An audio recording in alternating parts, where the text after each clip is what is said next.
Hello and good evening, everyone. I hope everyone's doing well. I'm Laura Goldman, the dietitian with Premier Weight Loss, and it's my pleasure to discuss what could be a very complicated topic, but I aim to keep it simple about metabolic flexibility and ensuring that we're able to get our bodies to burn fat efficiently when it's needed to be burned. And we're not going to be reinventing the wheel. Thankfully, the solutions are fairly simple, but it's always nice to cover them so we can gain that deeper understanding of a lot of times proper nutrition is simple if boring, but can be very effective. As always, every week I like to say that we should remember it's the quality of our calories that matters. And this applies for this as well, especially when we talk about protein intake. So we really want to be mindful about the choices of food that we eat throughout the day.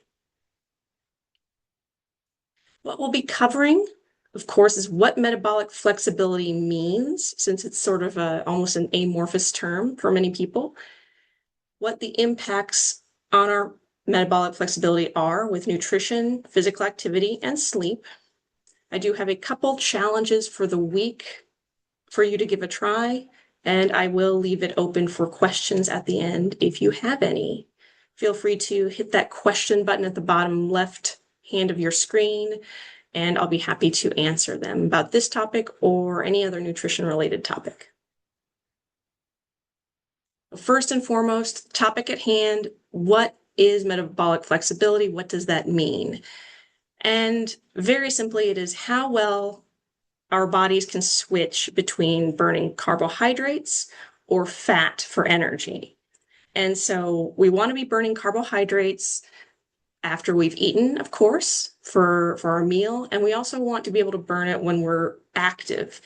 And if we're burning fat, that's usually during a fasted state. Now, when we do burn calories, we're generally burning from all areas, but the priorities tend to align depending on timing, whether or not we've eaten or if we've fasted. And so if we're able to switch efficiently from this, that indicates what is called good metabolic health. And again, that's where we're going quickly between using our glucose for energy and fatty acids in the mitochondria. And when it comes to weight management, if we don't have that metabolic flexibility, then that really can indicate insulin resistance. And with insulin resistance, we know that we can have difficulty regulating our weight.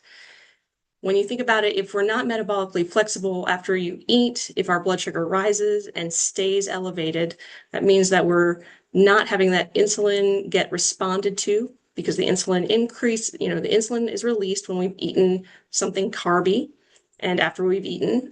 And the idea is to then use that insulin. It acts like a key, I like to say, on the cells to let that glucose into our body cells to be used for energy.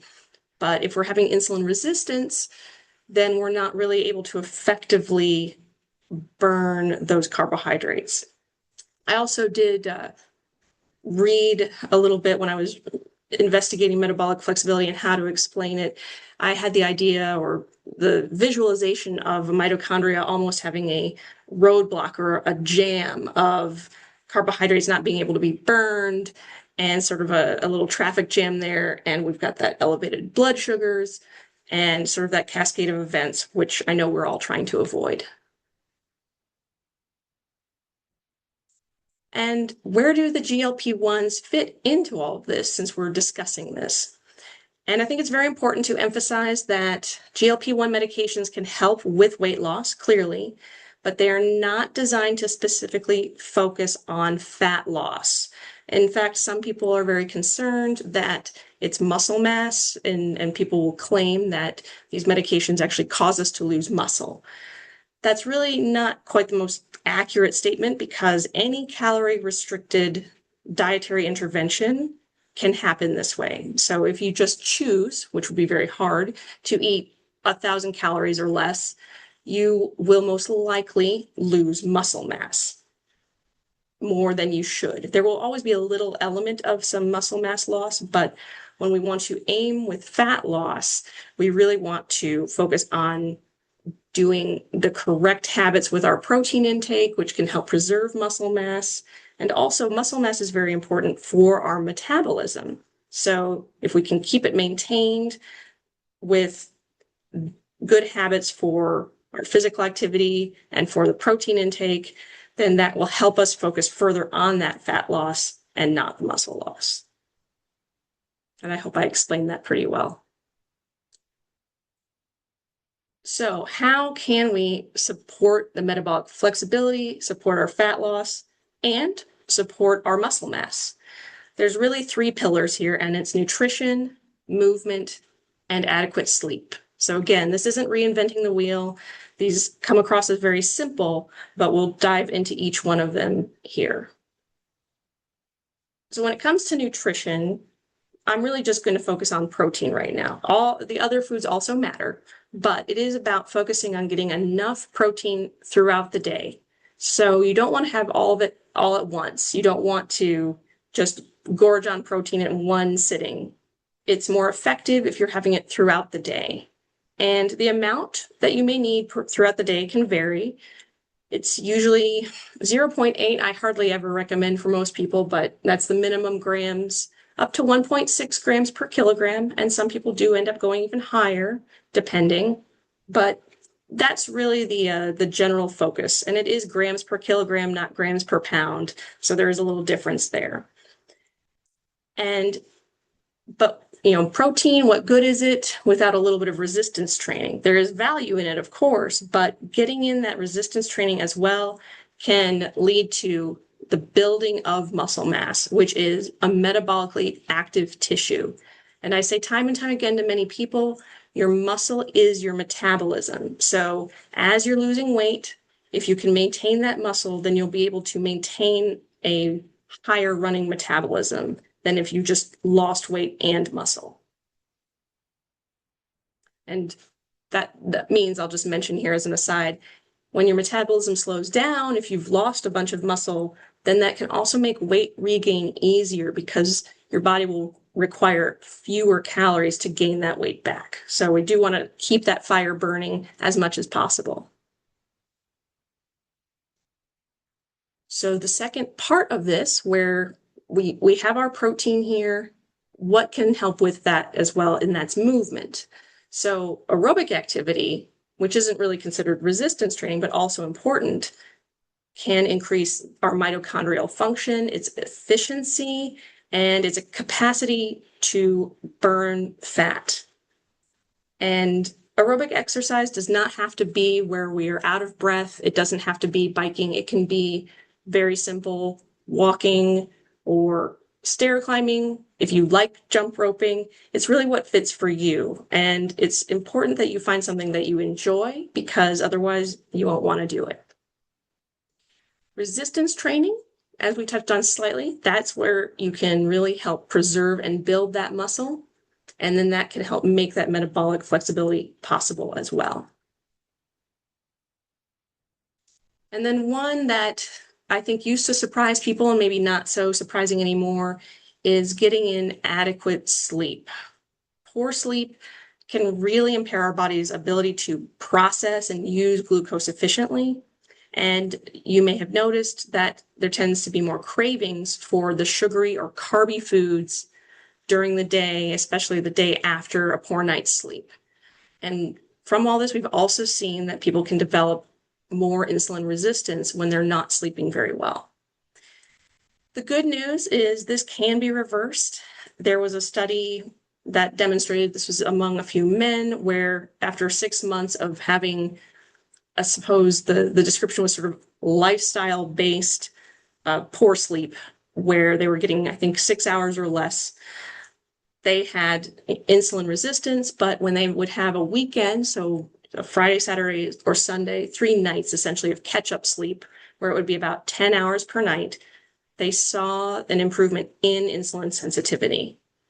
10 hours may seem unrealistic for some people, of course, but if you can allow yourself to get in adequate sleep or not have to do catch-up sleep, maybe you're getting enough throughout the week, then you know that you can have more insulin sensitivity from the jump.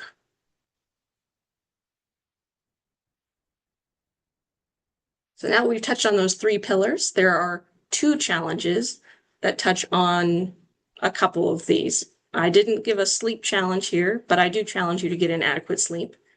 But I wanted you to look at the nutrition and the movement, and feel free to pick one or both, depending on what you think maybe is the necessary area of focus for you. The first challenge is to try and get that protein throughout the day. If you can add a protein source at every single meal, see how that works out for you. For many people, getting in enough protein in the morning can be a challenge, or other people, it's near the end of the day. It's variable for many people.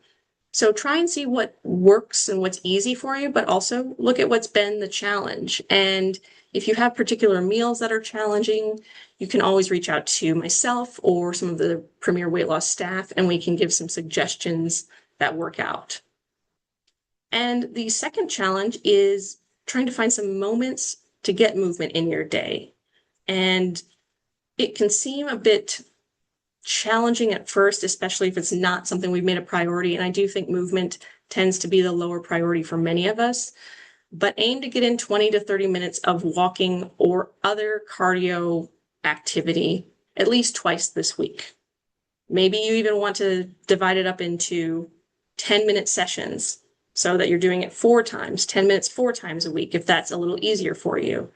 And if possible, add in a strength session, and that can be body weight squats, that can be push-ups. You don't have to go out and pump iron necessarily if that's not really something that works for you. But I do think adding in some strength sessions with your doctor's approval would be an excellent thing to also try out and see how that makes you feel.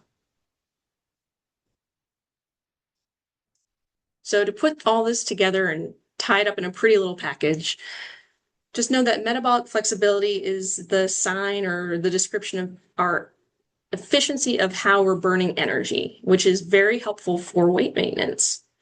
The 3 pillars, as we talked about, was our appropriate nutrition, really focusing in on that protein, getting in the right kinds of physical activity that work for us, and getting in enough sleep. And I challenge you to look and see which pillar might be the one that needs your attention, because everyone on the Premier Weight Loss team is more than happy to help when it comes to this. We each can offer you some suggestions, or we can find the right resources to help you out along the way. And with that, I'll leave that open for questions.